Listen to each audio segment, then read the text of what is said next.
Olá, boa tarde. O Centro de Reflexão Cristã está a assinalar 40 anos de participação no debate sobre os desafios do cristianismo na atualidade. As comemorações desta data vão ser recordadas pelo Presidente da Direção do CRC, José Leitão, hoje convidado do programa Eclésia.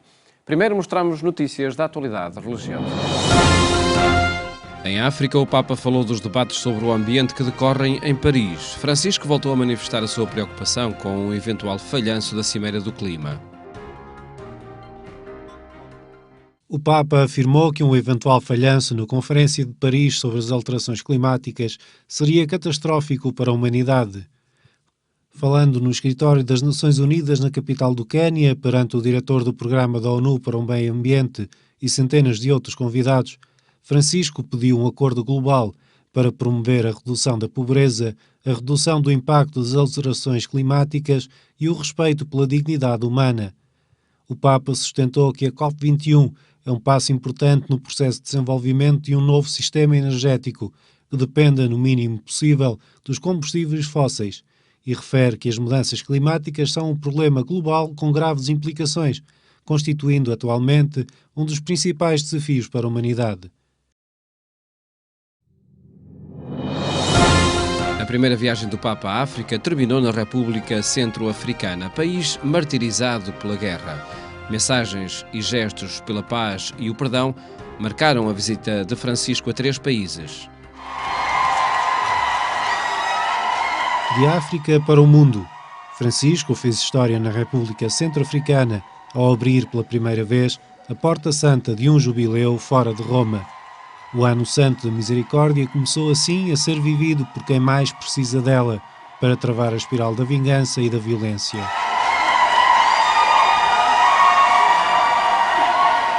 En esta tierra sufriente también están todos los países del mundo que están pasando por la cruz de la guerra.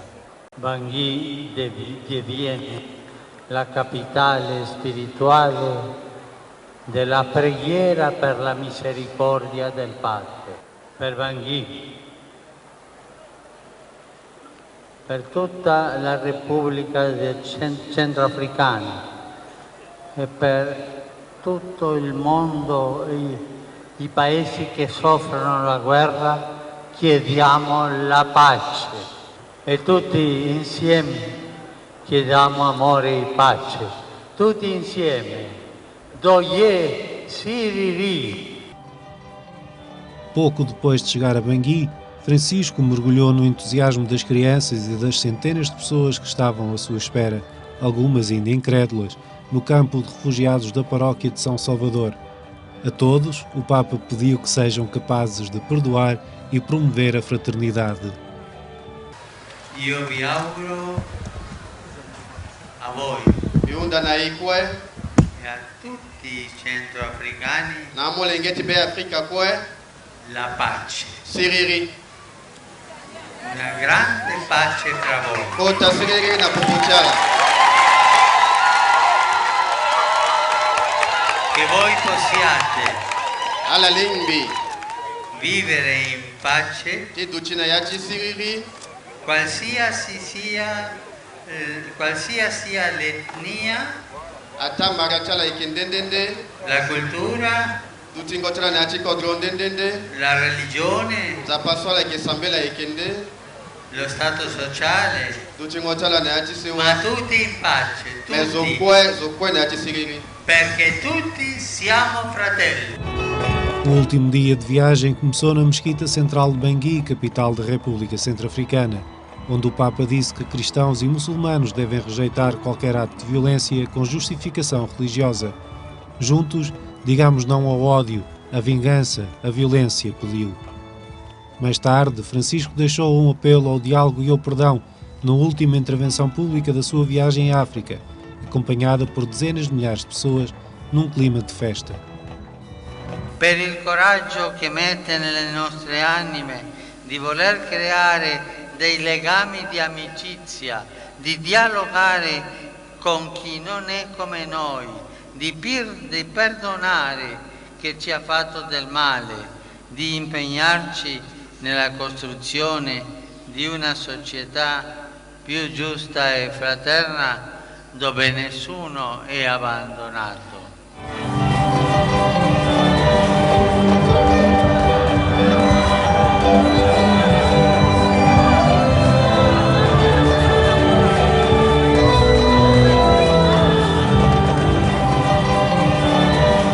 Francisco tinha começado a primeira viagem da sua vida ao continente africano na quarta-feira, no Quênia, passando depois pelo Uganda.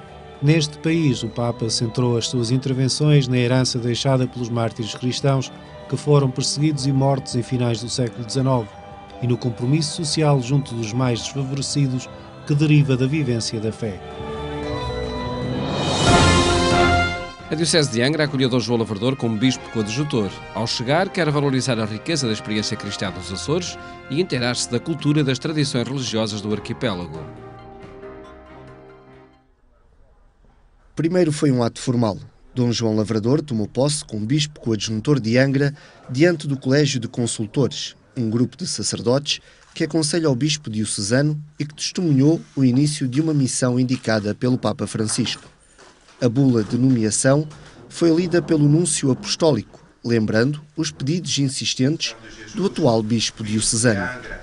Com insistência solicitou um bispo que o ajude no governo da grei a ele confiada, partilhando com ele as fadigas e a autoridade. Dom António de Sousa Braga é bispo dos Açores desde 1996 e tem agora um coadjuntor, apontado para ser seu sucessor. Mas é ao coadjuntor, Dom João Lavrador, que o bispo diocesano quer desde já entregar a coordenação da dinamização da Igreja Católica no arquipélago. É um coadjutor que, mais tarde ou mais cedo, é que fica a orientar a Diocese, começando já, desde hoje, com a responsabilidade de não só de ajudar o bispo cessante, mas, ao fim e ao cabo, de substituir. Agradeço. Expectativas do bispo diocesano que o coadjuntor não tem pressa em concretizar, afirmou no momento da tomada de posse e também na Catedral Diocesana, onde foi acolhido pelos açorianos na missa que assinalou a entrada solene na Diocese. Quem o acolhe reage às suas palavras e aos seus gestos e adianta expectativas para um trabalho de coordenação pastoral no arquipélago. Grande esperança também, como sempre, quando se recebe um novo bispo, principalmente no que se refere à união entre toda a Diocese e ao trabalho pastoral que a Diocese tem para frente, como sempre, naturalmente, como Igreja, de caminharmos todos juntos e com uma atenção particular, que penso que também já foi expressa como intenção do Sr. Dom João Lavrador, de estar ao serviço dos mais desfavorecidos na nossa sociedade. E é de afetos que mais precisamos, é de um primado de amor, principalmente àqueles que são orientados e disponibilizados para aqueles que mais precisam, dos mais frágeis da nossa sociedade. Somos ilhas muito próximas, mas também muito longínquas a nível de hábitos, a nível de tradições e a nível de pensamento religioso. Fazer união, unir o povo açoriano, esse sim será um dos maiores desafios para ele. Eu venho-me integrar numa igreja que já tem 500 anos e eu não tenho a ilusão de que eu sou mais um peregrino, mais um agente que se integra nesta igreja e que, quando eu deixar, outros continuarão. E, portanto, é nesse sentido deste elo, desta progressão, desta continuidade, na simplicidade, não é? Mas ao mesmo tempo também não tenho a presunção de pensar que é sobre a minha pessoa que vai recair a novidade. Né? A novidade vai recair sobre todos e, sobretudo, aquele que renova é o Espírito. E voltamos ao Espírito Santo. Ele é que renova, não somos nós. Na primeira mensagem que dirigiu à Diocese de Angra, Dom João Lavrador disse que as respostas sociais têm de ser concretizadas em parcerias, nomeadamente entre a Igreja Católica e as entidades do Governo Regional dos Açores, que esperam e prometem apoio recíproco. Na sua intervenção, também de forma muito clara, deu nota deste interesse e deste cuidado, desta atenção de desenvolver um trabalho que possa, no fundo, resultar no bem comum. e assim sendo, naturalmente que só pode contar com todo o apoio, com toda a colaboração do Governo Regional, como o Governo também espera, naturalmente, que nessa senda, nesse campo, possa também contar com todo o apoio. Disposições que dão continuidade aos relacionamentos institucionais em curso no arquipélago. Entre os projetos para a Diocese de Angra está um sonho do atual bispo, Dom António de Sousa Braga, que já pediu ao seu sucessor para concretizar a realização de um sínodo diocesano. É um princípio fundamental hoje para a pastoral da Igreja, porque o sínodo é, sem dúvida, uma instituição enquanto que Igreja, mas é também uma metodologia de trabalho pastoral, quer dizer, uma Igreja diocesana, toda ela em dinâmica sinodal, um caminho em comum, em comunhão, em corresponsabilidade e em participação de todos. É uma oferta do clero. Uma oferta do clero da Diocese que simboliza atitudes reafirmadas por Dom João Lavrador para o seu trabalho episcopal nos Açores. Participação, unidade, caminho em conjunto.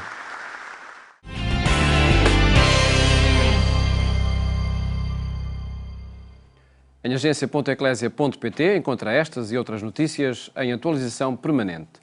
Falamos agora sobre o Centro de Reflexão Cristã e os desafios que enfrenta 40 anos após ter sido fundado. É para isso o nosso convidado José Leitão, Presidente da Direção do CRC, que cumprimento. Muito boa tarde. Obrigado por estar neste programa.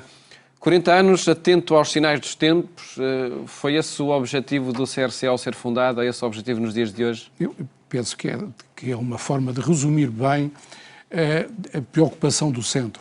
O Centro de Reflexão Cristã, como se dizia logo nos estatutos que foram aprovados inicialmente, portanto, dedicava-se ao estudo da teologia com vista ao crescimento da fé cristã, ao serviço da evangelização e da libertação do povo português. Naturalmente, a libertação do povo português era muito no contexto da altura, não é? Naturalmente, a libertação do povo português é sempre uma necessidade, claro. Em todos os contextos. Naturalmente que há muitas situações de desigualdade e de exclusão que continuam a exigir essa libertação na nossa sociedade. Mas o Centro nasceu muito marcado pela dinâmica criada pelo Concílio Vaticano II.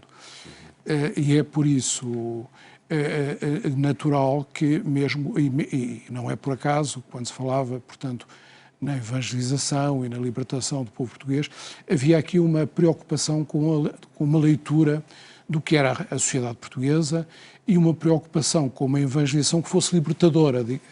E efetivamente, houve um conjunto de cursos de formação teológica alimentado por muitos teólogos que tinham estado ligados ao Instituto Superior de Estudos Teológicos, que tinha sido, entretanto, encerrado, e ao longo do tempo houve sempre uma preocupação, uma atenção incessante aos sinais dos tempos na linha daquilo que realmente se proclama na Gaudium Spes, que é um documento muito importante do Concílio Vaticano II.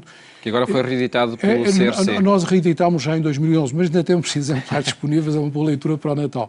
E até porque realmente foi um dos documentos aprovados no fim do Concílio, e, portanto, não foi um documento fácil. E se não fosse, provavelmente, a Pax Terre de João XXIII e a Ecclesiam Suam do Paulo VI, não se teria conseguido aquela larga aprovação que teve já na parte final do Concílio Vaticano II. Mas é um documento extremamente inovador e que nos remete para a necessidade de estar atento como se diz logo no início, às alegrias, às esperanças, às tristezas, às angústias, de todos os homens do nosso tempo, particularmente dos que sofrem, portanto. E efetivamente, isso tem-nos levado a estar a procurar realmente, em cada momento, responder a diversas solicitações que nos parecem mais prementes. E, portanto, mantivemos sempre essa memória do Concílio Vaticano II. Começámos, entre nós, a recordá-lo em 2011, aliás, evocando digamos, a sua convocação pelo João 23, portanto em 25 de dezembro de 2011.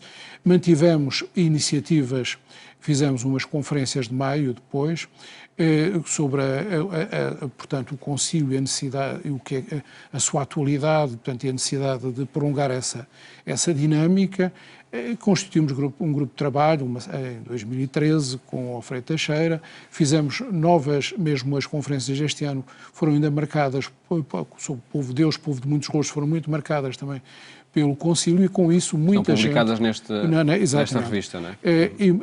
Portanto, houve muitas pessoas, cristãos e não cristãos, que participaram nestas reflexões. E tivemos, digamos, eu penso que estamos num momento muito auspicioso, porque efetivamente essa dinâmica do Concílio encontrou uma continuidade plena, digamos, na ação do Papa Francisco, e portanto, diria, para comemorar os 50 anos do Concílio Vaticano II, nada melhor que o Papa Francisco e o Ano Santo da Misericórdia, portanto, que se vai iniciar em 8 de dezembro. Mas, na sua opinião, o Papa Francisco, mais do que teorizar sobre o Concílio, concretiza-o? Vive-o e transmite, digamos, muito daquela frescura, daquela primavera da Igreja que estava presente no Concílio Vaticano II. Vive-o não só pelas palavras, pelas iniciativas, pela importância de promover, portanto, uma reflexão alargada a nível da Igreja sobre questões importantes, a família mas outras questões também, permanentemente. Mas, além disso, também pelos seus gestos.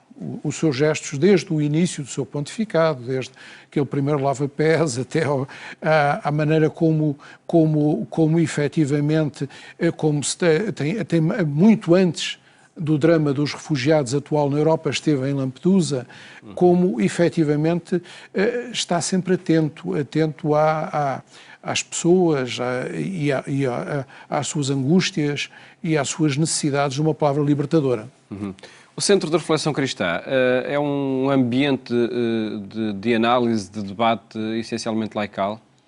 Isso naturalmente, vamos lá, a questão fundamental sempre houve um conjunto significativo de padres e de religiosos que são sócios e que são ativos no Centro de Reflexão Cristã. Por exemplo, para dar este exemplo deste último encontro, começou com uma comunicação do Frei Bento Domingos, um teólogo dominicano, mas depois prolongou-se também com intervenções de José Matoso, do Guilherme Oliveira Martins, do João Miguel Almeida, portanto, efetivamente, leigos, naturalmente, mas houve sempre uma participação de leigos e de religiosos ou de sacerdotes, sendo que a responsabilidade foi sempre, digamos, dos leigos. Né? E, portanto, é uma associação de direito civil em que, digamos, em que os leigos assumem a sua responsabilidade de também participar na reflexão e na cristã e, ao mesmo tempo, na difusão do Evangelho, portanto, uma ação evangelizadora ou numa perspectiva de libertadora. Libertadora, como sempre marcou os debates do CRC. Passados 40 anos, José Leitão, o que é que torna o CRC um movimento de reflexão necessário e urgente para a sociedade atual? Que projetos têm em mente? Bem, este encontro foi também uma oportunidade de refletir sobre... Falámos do encontro que assinalou os 40 anos, Dos 40 anos, exatamente. A perspectiva, a necessidade de refletir algumas linhas de futuro. Efetivamente, há questões que nos preocupam. Uma das questões que nos preocupam digamos, que no cristianismo português, cada vez mais, e a resposta é toda a gente, nós... somos uma associação modesta, mas digamos, ao serviço desse processo de evangelização,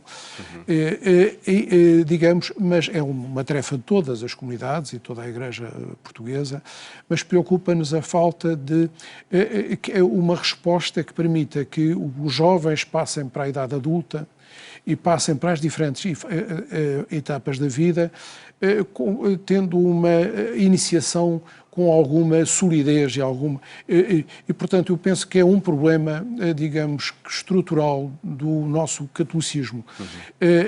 Portanto, também pensámos de que forma, e isso vamos naturalmente continuar essa reflexão, também, digamos, caminhar nesse sentido e para contribuir para, de uma forma mais estruturada, dar resposta a essa situação que detectamos como uma necessidade.